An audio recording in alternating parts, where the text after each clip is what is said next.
In an area known as the Illinois Ozarks, you'll find a winding back road. This twisting, turning 3-mile stretch in Union County leads you to one of the state's most iconic features. You catch glimpses of it through the woods.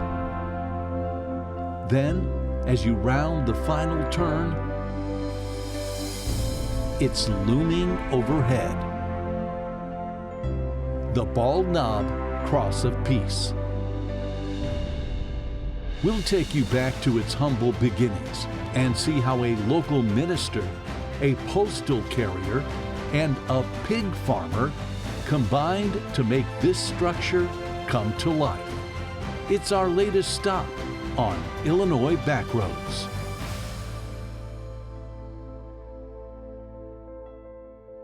This giant cross is truly an impressive structure. It stretches 111 feet into the air, and its welcoming arms extend 63 feet. The cross is located on one of the highest points in Illinois, overlooking the Shawnee National Forest. It's visible for more than 7,500 square miles. Hi, I'm Mark Kiesling. This cross started as the vision of two men from nearby McCanda, a Methodist minister by the name of William Lyerly and a rural postal carrier named Wayman Presley. I've lived here in the Shawnee Hills, the lower tip of Illinois, all my life. In fact, I was born here in a log cabin. For the longest job I had here was a rural mail carrier. I had 67 miles of these hills, unbridged streams, big mud holes, rocky cliffs. While I was on this mail route, I had a chance to talk to a lot of people, and I kind of got the impression that they would all like to do something together in the hills here. So we decided to have an Easter service on Bald Knob Mountain. Steve McEwen is the current chairman of the board for the Bald Knob Cross of Peace. He says it was a bold move to launch a united service in 1937. There was racial segregation, there was religious segregation, there was all types of educated, non-educated, rich, poor, lots of delineations that were there. And what Wayman Presley wanted to do was have a sunrise service that would welcome everyone. Everyone. And so he did.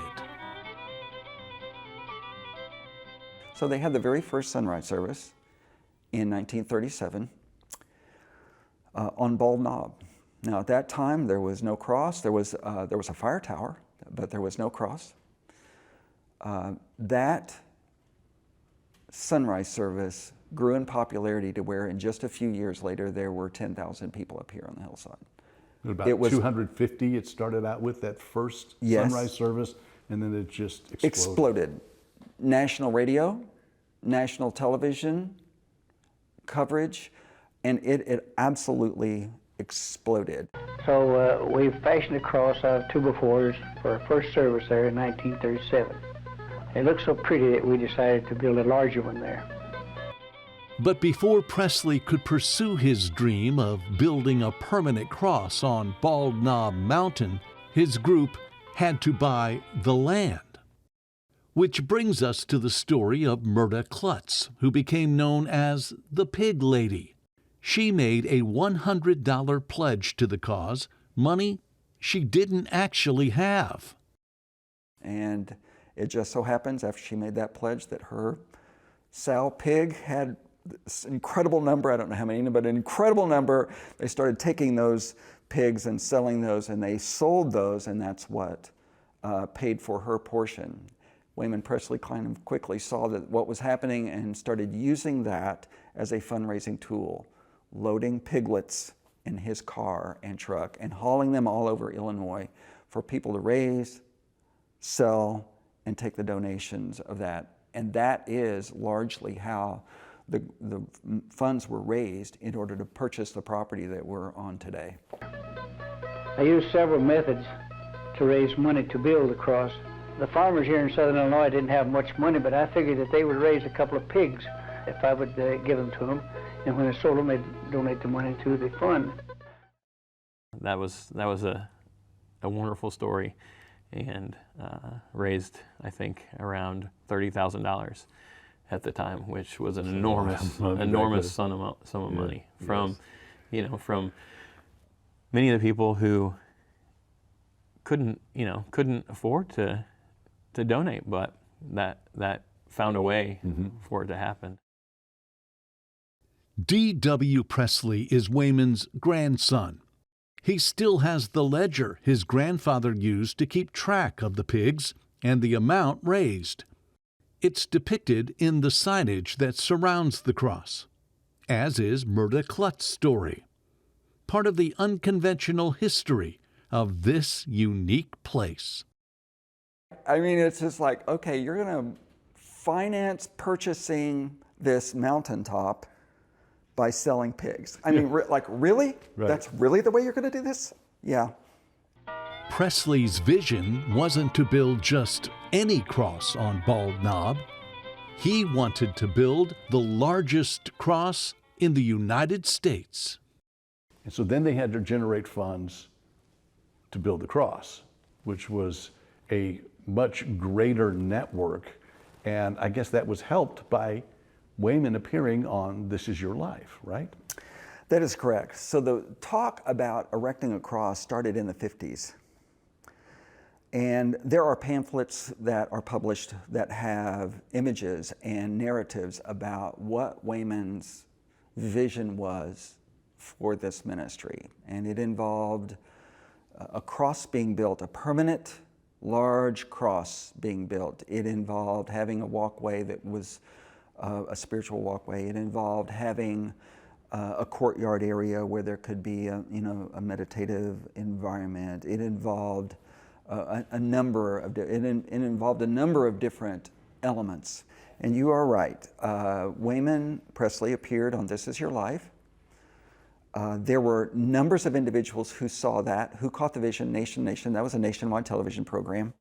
And during that time, then, there was an organization that actually came up and said, hey, we heard you're thinking about doing a cross. We would like to finance that so long as, we can get credit for that and put our name on it. And that was another one of those decisions that's kind of at the bedrock, which was, thank you, but no thank you. It's not going to be your cross. It's not going to be anybody's cross. It's going to be the people's cross. And there are images of Wayman standing in front of his desk with letters stacked this high with small contributions. And that is what put them over the top to be able to raise the funds to then break ground on the cross that is still standing. They broke ground on that in 1959. And then they completed it? In 1963, and it was lit in 1964. So when it was finally built, it was by the work and help of 70,000 people of every Christian denomination. The completion of the cross in 1964, when they finally finished it, was a culmination of 26 years of my spare time work. Presley soon turned over the everyday operations of the cross to a nonprofit group, the Cross of Peace Foundation, which found upkeep of the cross was expensive. Vandals broke out lights illuminating the cross. Storms blew off panels.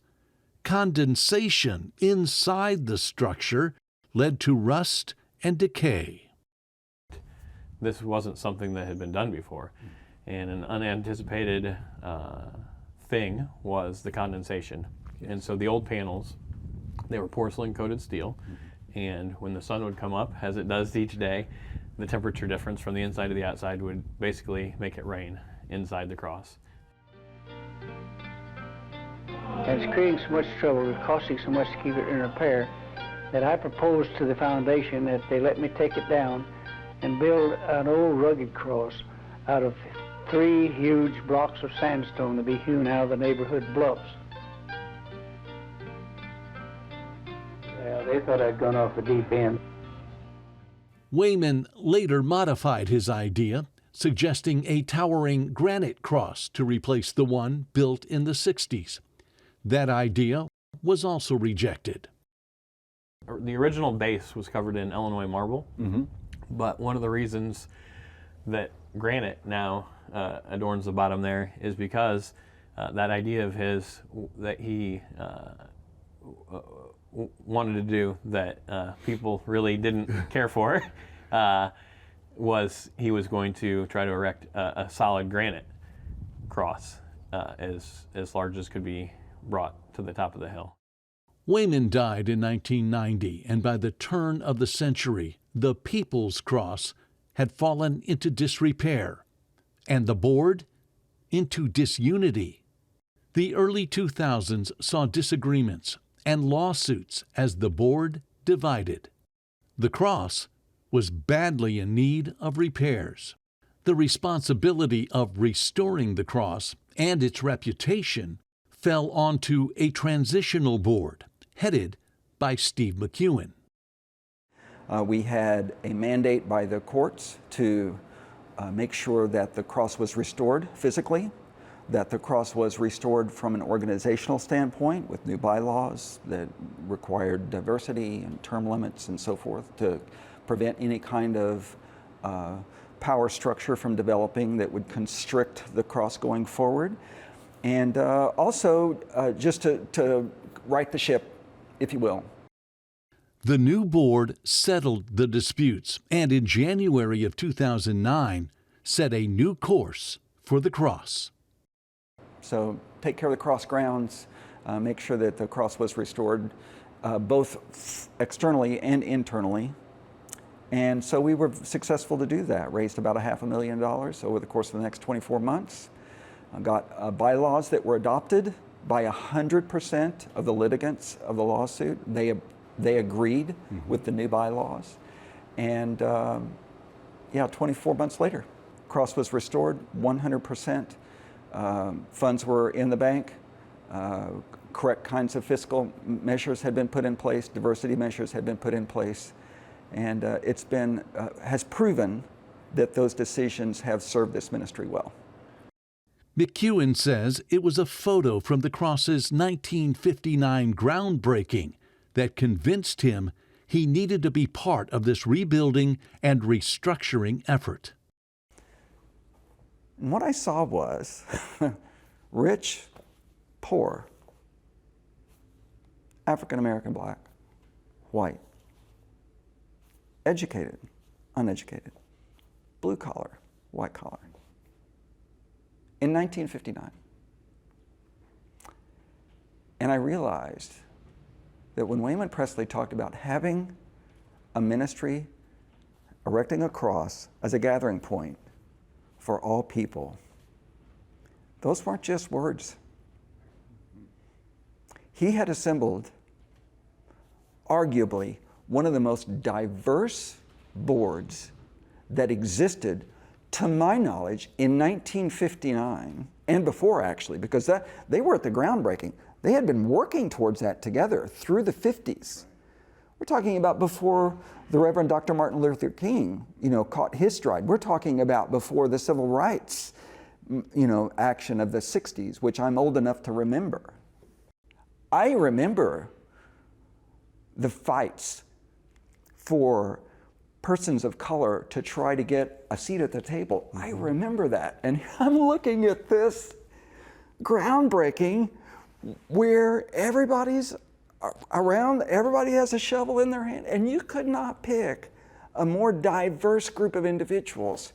And I'm like, I want to be a part of that. That's what I want to be a part of. And that vision continues today with the cross. 100%. And yes, we're very intentional about making sure that the original founders' desire to make this a place for all persons. Another group joined the transitional board to help raise funds for the restoration. That Friends of the Cross group included D.W. Presley. His father, Donald, shared stories with him about those early structural issues.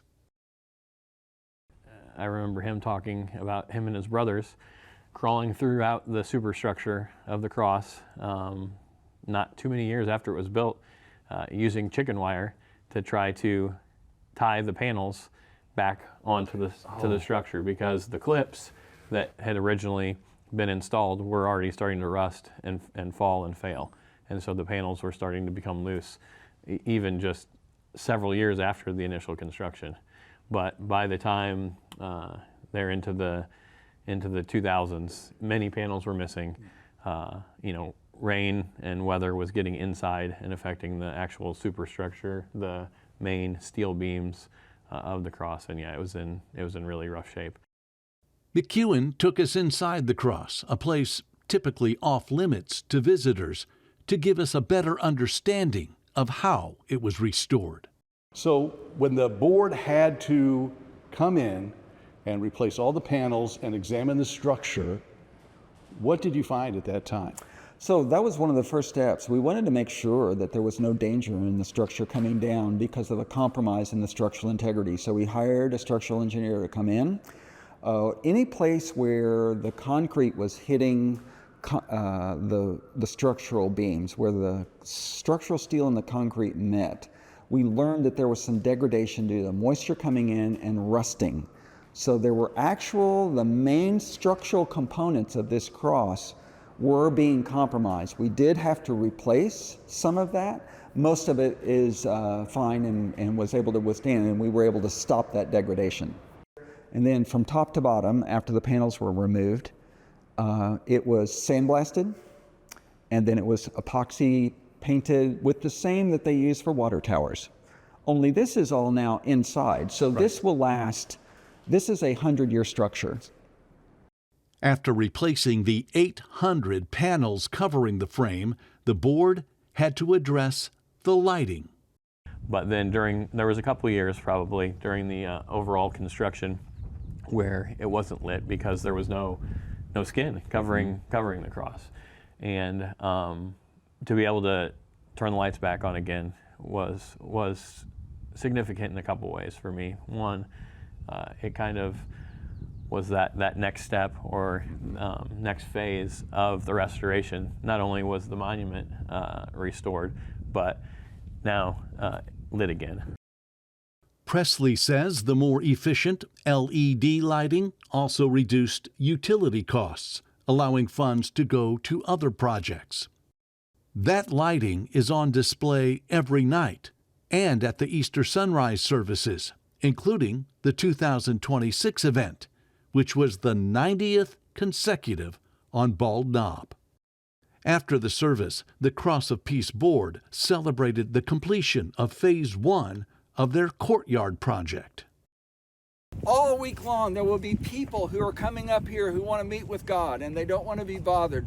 Now they have 700 feet of bench that they can just come and find a quiet place. The 700-foot circular wall frames the courtyard, but also serves as a place for visitors to sit and view the cross or the beautiful vistas surrounding it. Inside the wall are 4 sections of brick pavers. Those pavers can be purchased and engraved by groups or individuals. They stretch in 4 directions in the same shape and size as the cross. We had a dedication ceremony when the paver garden was first getting started, and the first 3 paver bricks that were laid here, we had a ceremony, and family members from Reverend Lyerly, my grandfather Wayman Presley, and from Myrta Klutz, as it says there, the pig lady, were here to each lay these first 3 paver bricks to dedicate the beginning of the paver garden. And because these 3 people were so instrumental in the origins of what came to be this cross here. Yes. And this is just part of the memory-making process. People can purchase a paver here and then come back for generations and see that person's, their brick. Right, yep. I see families come up here, and you can, as you're walking around, they'll be standing there and they'll be looking at their loved ones' paver. You know, when you come up here, it's so strategic in where the cross is, you know, placed on a bald hill, elevated 1,000 feet above the Shawnee National Forest. You know, it's isolated, and it really does invite you to step back away from the busyness of life and really just get things into perspective and experience something that is bigger than yourself, and it invites you to think about what really matters most in life. Kiana Johnson is a former board member who was recently named interim executive director at the Cross. She knows none of the recent improvements would be possible without the volunteers, who help in many ways. We would not operate without all of our volunteers here. They do everything. This entire Welcome Center is actually ran by visitors. Every single event that we have, we count on our volunteers to set up, to run it, to tear things down. I mean, they're very valuable, and they're dedicated to this cross. And, you know, they've been doing this a lot longer than a lot of the board members. So anytime we need anything, they're the ones that we go to. The site hosts many events, including the long-standing tradition of the Blessing of the Bikes. So we actually partner with the Christian Motorcycle Association. And so they get people from all over the region to come up here to fellowship, to have prayer up at the cross. We invite a lot of our local vendors to come up here and to provide food and entertainment and just make it a good time for the community to come together in unity. Similar functions include the blessing of the tractors, blessing of the Jeeps, and blessing of the squads for first responders, along with the popular Fall Festival. Volunteers also keep the Welcome Center open, and as the push pins in this map show, people have traveled far and wide to visit this place.